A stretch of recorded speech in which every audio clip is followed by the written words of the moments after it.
Now you're ready. Well, thank you again for your time.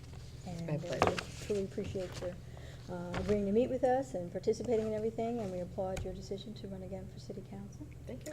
And my name is Soroya Queen Tabor. I'm a resident here of the Heights and have been since the late 1991, and came to Coventry neighborhood and really haven't left. So, always been involved. And we're going to keep things moving.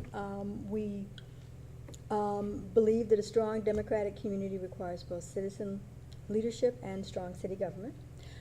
Step It Up is a group of citizens passionate about Cleveland Heights and who have great aspirations for our community. We'd like to know a little bit more about your views of the city. What excites you about Cleveland Heights' future?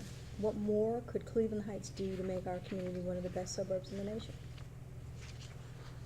Well, the thing that excites me is Cleveland Heights itself. It is like no other city, I think, in the country because of its diversity, its activism, the fact that people like you want to do this makes us really quite special. People don't consider Cleveland Heights a place just to park their cars, eat dinner, go to sleep, and get up and go do their thing. Mm-hmm. They live here because it's a community.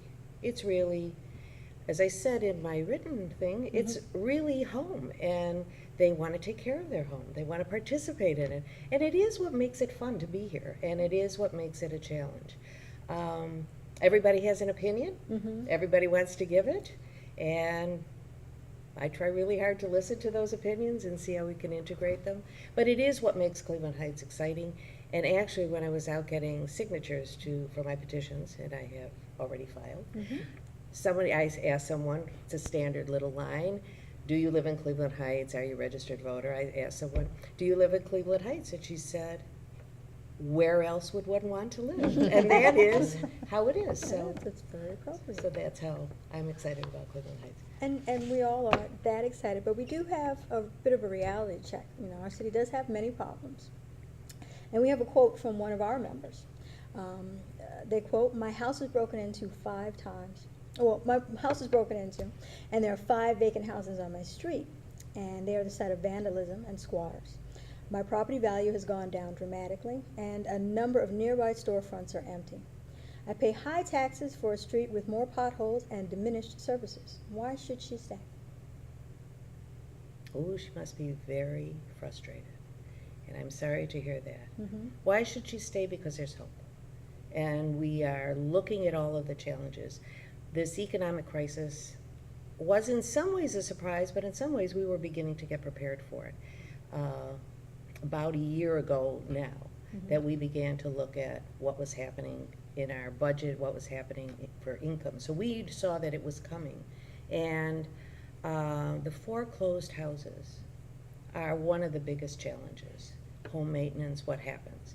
So that the fact that this house was broken into is probably a result of those empty houses. First of all, there aren't any neighbors looking at the houses. Nobody else is calling the police. And she must feel enormously vulnerable. But there is hope, and there's lots of plans going on, and we've instituted a whole variety of programs to assist with filling up those houses with homeowners, not with renters, but with homeowners, because that really makes a difference. And we have a range of programs so that we can encourage new homeowners to come in, and we can help first home buyers get some money. It can be a loan or a grant if they live in the house long enough so that they don't have to pay the money back. And about the potholes, that is a problem. We have all the streets in Cleveland Heights ranked from worst to best. When they've been paved, when they haven't been paved, what needs to be done. And we spend over $1 million a year paving streets. And the big streets, the major streets, are usually relationships with the county, the state, or the federal government. And we don't have a lot of control over timing, except for being ready. If we're ready to pave those streets and the money comes along, we get to the top of the list. So we're starting, actually, the engineering on a piece of Monticello. We call it phase. I think it's phase 2 because it came in ahead of some of the other pieces of Monticello. Because we were ready to go and another city was not. So we'll get that piece paved. So there is hope. Okay, well, thank you. We're going to shift gears a little bit. Okay. We're going to talk a little bit about vision planning with engagement. We believe effective organizations, including city government, need clear vision, goals, and plans. In your opinion, what are the most pressing issues that the city needs to address, and how would you define your process for addressing those issues? Well, as we just said, I think the most pressing issue is the foreclosed homes and the repercussions of that. And repercussions include fewer people living in our city. It means less dollars in our coffers, less dollars for the schools, which is also an integral player in the whole community. It means less dollars to do some of the things that need to be done. So that housing maintenance, filling up those houses, the economic crisis as a total, is the major, biggest issue facing our city. The other issues, though, are how do we stay who we are while we're dealing with some things that the economic crisis in some ways was beyond our control. There was nothing we could do about a national crisis.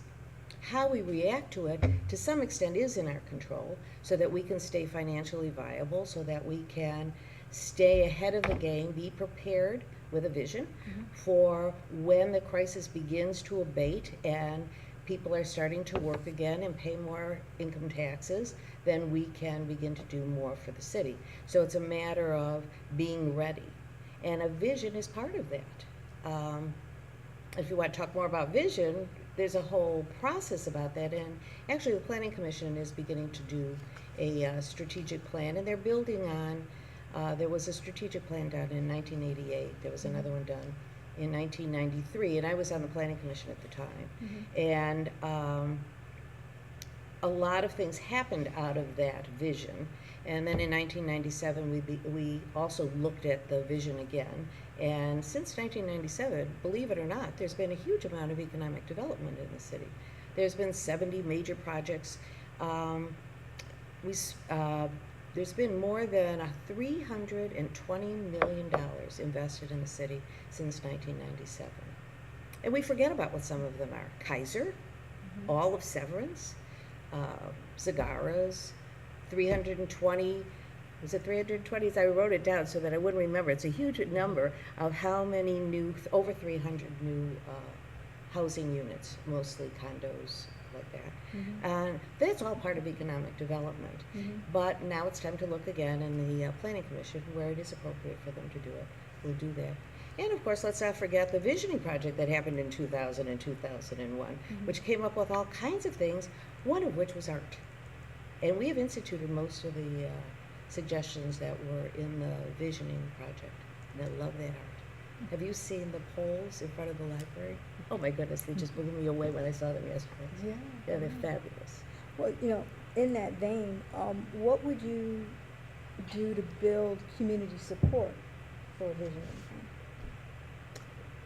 Well, I think that's probably the easiest thing one would have to do. This community wants a city to be vital, to be energetic. They're part of that. It's why they live here. It's what we talked about in the beginning. Getting involvement, I think, would be very easy. It just means making sure that the process is open. I know that when I was on the Planning Commission, we did a strategic development plan. We took it out once the Planning Commission had put it together and had a draft. And council had to agree with the draft. We then took the show on the road, and I'm sure that that's exactly what would happen, whether there'd be open town hall meetings in the development of it. It's much like we have begun to do for the Top of the Hill plan, so that we're ready to go as the economy gets better. We've had lots of meetings, and lots of people have participated in the Top of the Hill plan. I think won't be a problem getting people involved because they want to be and they like to be. So. Thank you.